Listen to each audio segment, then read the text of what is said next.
Hello guys, so may puputulin akong dress na napaka-challenging. Ito yun. Ayan.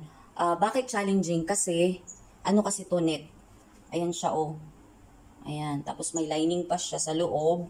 Tapos yung labas niya is yun nga, net. So, matcha-challenge talaga ako dito. Buti na lang, nag-suggest yung may-ari kung saan dapat putulin. Yun, mas challenging kasi kailangan ko tong putulin dito. Dito ang gusto niyang putulin. Kung sa baba, mas madali lang. Kaya lang ayaw niyang mawala yung style. Yan kasi masyadong, kung puputulin ko to, 12 inches, kung kukunin ko siya dito sa baba, o di ba ayan yung makukuha. So, ang matitira na lang, ganyan na lang kaliit. So, mawawala yung style niya. So, ang gusto ng may-ari, dito siya. Yan, dito siya puputulan. Ayan, dito sa taas. So, ang kailangan kong kunin dito is 12 inches. Ganito siya kahaba. Ayan, ayan, roller. O, di ba? So, nakaka-challenge talaga. Nag-iisip ako kung paano ko gagawin. Pero, kaya natin. Kasi nandyan si Lord para mag-guide sa atin kung anong dapat natin gawin. We must never underestimate ang ating kakayanan. Kasi, kung may tiwala tayo sa Diyos at may tiwala naman tayo sa sarili natin na kaya natin, ay magagawa talaga natin. So, eto, magsa-start na ako, magre-ready na ako ng yung sinulid. Tapos, magka-cutting. Tingnan ko lang kung magagawa ko ba ngayon or bukas, ganun. So, let's start. And I'm praying and hoping na magawa ko talaga to ng maayos. Ayan, nandiyan naman si Lord para mag-guide. Napaka-important talaga na kahit anong gawin natin bago tayo mag-start, mag-pray tayo para i-guide tayo ni Lord kung anong dapat natin gawin. So, kanina, di ba sabi ko dito yung gusto pa pabawasan ng friend ko, tapos igaganon siya. So, dito magka-cut, ganyan dyan, ng 12 inches. Kaya lang, nung tiningnan ko siya sa likod, ang hirap, maraming details na mahihirapan ako, lalo na hindi naman talaga ako mananahi. So, after ko nag-pray, so, nag-start na sana ako dito, magtastas dito sa loob, nagtastas na ako. And then suddenly, may idea pumasok sa isip ko, of course, is from God, kasi siya nga yung magbibigay sa atin ng knowledge, di ba? So, napag-isipan ko na, dito ako magka-cut, dito. So, yung idea kong gagawin ngayon, of course, dito na ako magka-cut. Ito yung sa baba, kasi mas simple kasi. Ayan, dito ako magka-cut dyan, sa inner, from bottom dyan, tapos magka-cut ako dito. Tapos, dito naman, para hindi mawala yung style. Para hindi yung mawala yung style niya dito. So, ang gagawin ko, ika-cut ko dito. Magka-cut ako dito. Pero hindi ko yan tatastasin. Hindi ko siya tatastasin. Para hindi yung style niya is ganito pa rin. So, magka-cut ako ng konti dito. Diyan, magka-cut ako dyan, ganyan. Diyan, magka-cut ako ng konti. Tapos, hindi ko siya, siguro mga ganyan. Yung kung gaano man kahaba yung ganyan. Ganyan din yung ika-cut ko hanggang dyan. Tapos, after nun, pag dito ako magpuputol, dito ako magbabawas ng, kasi 12 inches yung dapat ibawas. Pero, syempre, kailangan ko ng 11 inches kasi nga, yung pagtahi pa, diba? So, mag-a-adjust tayo ng 1 inch para sa pagtahi. So, dito ako magka-cut ngayon, dito. Diyan. Tapos ko na siyang makat, ito na portion dito, ikakabit ko na naman siya pag ganyan. O, diba? Pag ganyan ko siya ikakabit. O, parang ganun din yung style. Mas madali. So, yan, may line na. So, ang gagawin natin is ikakat na natin yung may line. So, ito nakat na. Ayan, nakat na. So, ito na yung nabawas. Oops. Ayan. Ayan yung nabawas na. 5 inches ito eh. Yung lapad ng pinutol is 5 inches. So, yan na yun. Ngayon, bago ko ito tatahiin para fold, kailangan ilak ko muna tong side na mga ganito para hindi siya tumastas. Yan, kailangan kong tahiin dito sa mga gilid para hindi siya matastas. Ayan, start na yung pag-fold dito. Ayan siya. So, nakastart na tayo dito banda. So, dito, kukontinue lang natin hanggang dun sa dulo. So, let's continue ang pag-tahi dito sa fold. Tapos, pakita ko later pag tapos na. So, ayan, tapos na. Ay, yung pagtahi ay tapos na. Ayan. Ikakat na lang natin yan. Tapos, bukas na yung, or mamaya ng yung net. Kasi, masyado yung sensitive. So, kailangan dahan-dahan. Ito naman yung inner. So, tapos na yan. Tapos na. Tapos ko nang na-fold. So, yan. Tapos na yung pagputol at pagtahi dun sa inner. Ito yun. So, ito yung makikita sa labas. Tapos, ito naman yung sa loob. Ayan siya. Ayan. O, diba? Since tapos na ito na cut at saka natahi yung inner. Ngayon naman, ito namang net ang aanuhin natin, ika-cut. So, need to be very careful. So, ito na. Nag-aano na ako ng hanggang saan dapat i-cut. So, since dito, iniba ko yung gagawin ko, na dito ako magka-cut dito instead na doon yung sabi ng may-ari nito. Kaya lang masyadong mahirap kasi if sa baywang, so iniba ko yung gagawin ko. So, dito kailangan kong very careful. So, yung tatanggalin dito talaga is 12.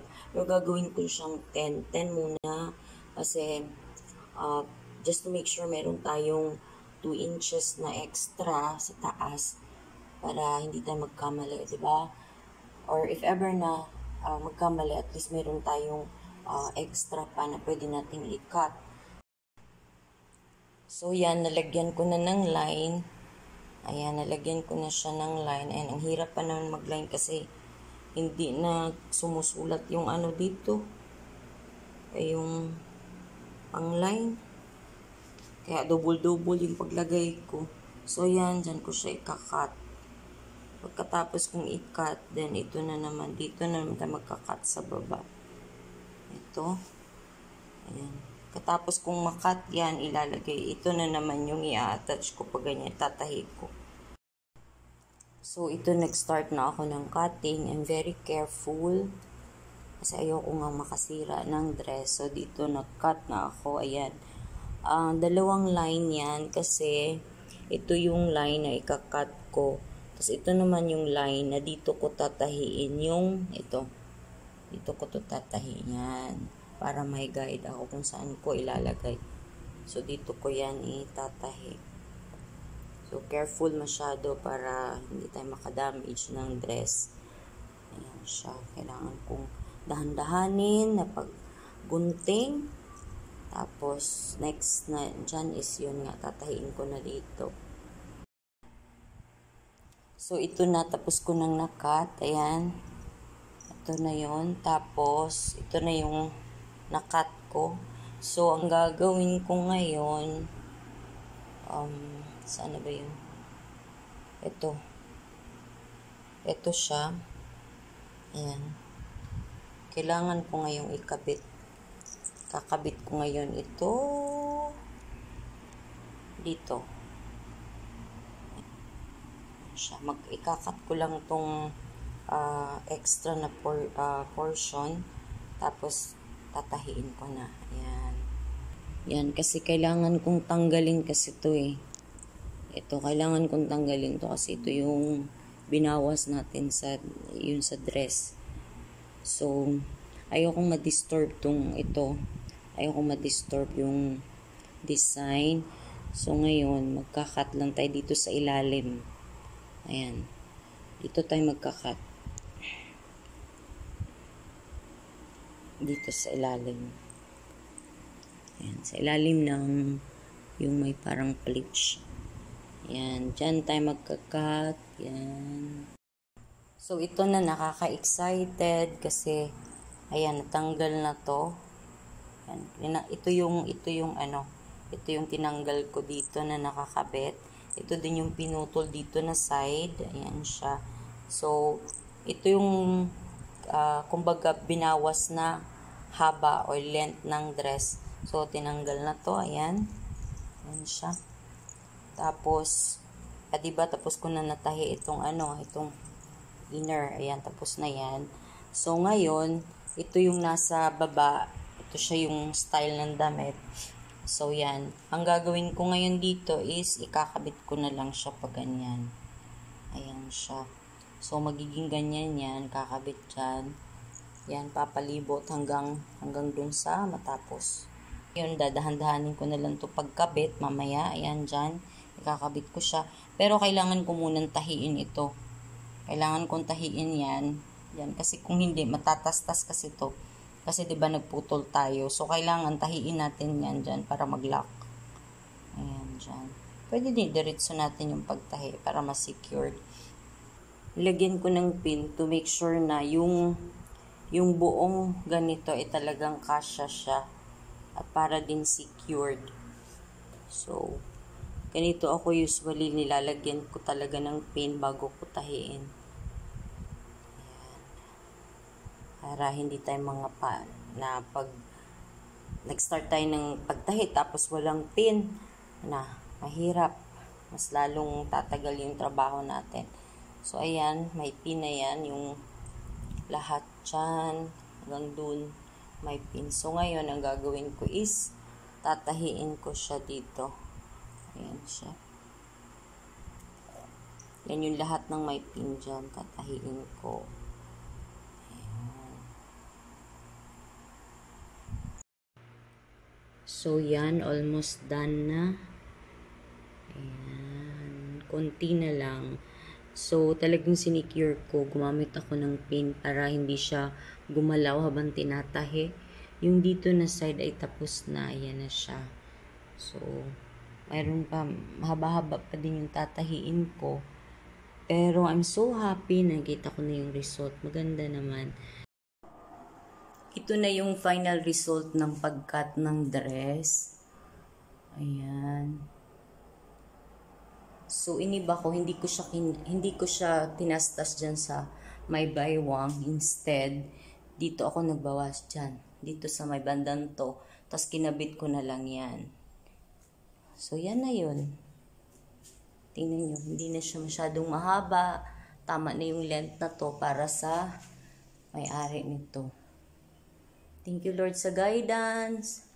I'm so thankful kasi hindi ko na-damage yung net kasi masyadong sensitive to, especially knit siya, 'di ba? Hindi siya yung ordinary na cotton na kailangan mong tahiin. Ito iba to, kaya kailangan extra careful talaga. 2 days ko to halos ginawa kasi nga masyadong careful. Yan, thank you talaga, Lord. I'm so happy for the result.